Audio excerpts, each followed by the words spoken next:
आपण पाहत आहोत SN न्यूज मराठी। लाईक करा, शेअर करा, सबस्क्राइब करा, रहा आमच्या सोबत अपडेट। राष्ट्रवादी काँग्रेस पार्टीचे जिल्हा प्रवक्ते ॲडव्होकेट महादेव कांबळे यांनी दिला आमदार शहाजीबापू पाटील यांना जाहीर पाठिंबा। सोलापूर जिल्हा राष्ट्रवादी काँग्रेस पार्टीचे जिल्हा प्रवक्ते ॲडव्होकेट महादेव कांबळे यांनी आज विद्यमान आमदार शहाजीबापू पाटील यांना जाहीर पाठिंबा दिला। महायुतीमध्ये भारतीय जनता पार्टी, राष्ट्रवादी काँग्रेस पार्टी व शिवसेना या घटक पक्षासोबत असून राष्ट्रवादी काँग्रेस पार्टीचे राष्ट्रीय अध्यक्ष माननीय अजितदादा पवार यांचे संपूर्ण महाराष्ट्रामध्ये महायुतीचं काम करण्याचे आदेश आहेत। त्यामुळे राष्ट्रवादी काँग्रेस पार्टीचे प्रदेशाध्यक्ष माननीय सुनील तटकरे यांच्याशी आपण दूरध्वनीवरून चर्चा करून हा पाठिंबा देत असल्याचं सांगितलंय।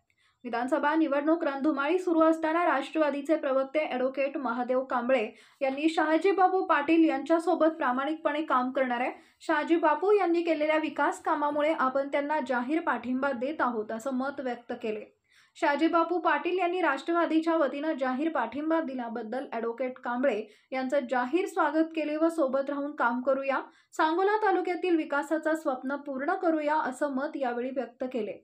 कांबळे हे फरडे वक्ते असून सांगोला तालुक्यामध्ये त्यांचा चांगला जनसंपर्क आहे।